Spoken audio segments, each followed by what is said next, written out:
In the dark alleyways of Victorian London, a sinister figure stalked the streets, a figure whose name would become synonymous with terror and mystery. Jack the Ripper. The year was 1888. The place, Whitechapel, a densely populated and impoverished district in East London. It was a time of social unrest, poverty, and desperation.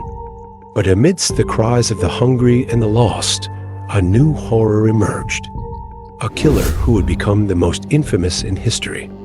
His identity remains one of the greatest unsolved mysteries to this day. Between August and November of 1888, 5 women were brutally murdered. Mary Ann Nichols, Annie Chapman, Elizabeth Stride, Catherine Ed Dowse, and Mary Jane Kelly. Each of these women was found with their throats slit and, in most cases, further mutilated. The murders were brutal, calculated, and displayed a chilling knowledge of human anatomy.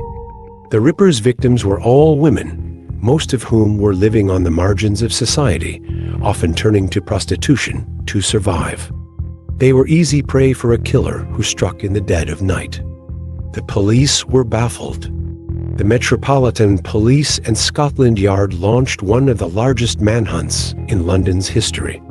But with no modern forensic tools, they were left to chase shadows. Dozens of suspects were interrogated. Letters claiming to be from the killer were sent to newspapers and the police, signed ominously as Jack the Ripper. One letter, known as the Dear Boss letter. But was the letter real or just a hoax created to sell newspapers? The police never knew for sure, but they were certain of one thing. Jack the Ripper seemed to vanish as suddenly as he appeared. Over the years, countless names have been suggested as the true identity of Jack the Ripper. Montague John Drute, a barrister whose death coincided with the end of the murders. Aaron Kosminski, a Polish immigrant with a known hatred of women. And Michael Ostrug, a Russian doctor with a criminal history. But despite these theories, the evidence was circumstantial at best. No one was ever convicted. And so, the mystery deepened. Theories about Jack the Ripper's identity have flourished for over a century.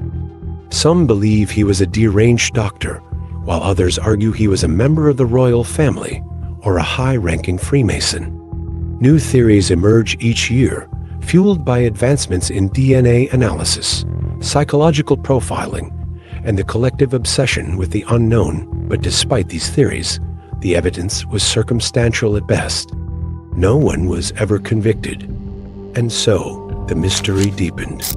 But why does Jack the Ripper continue to captivate us?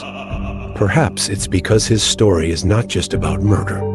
It's about a city on the brink of change, the rise of modern policing, and the fear of the unknown lurking in every shadowed corner.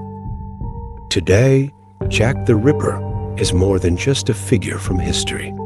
He's a legend, a ghost that haunts the cobblestone streets of London, a grim reminder of a time when the world was darker, and justice seemed just out of reach.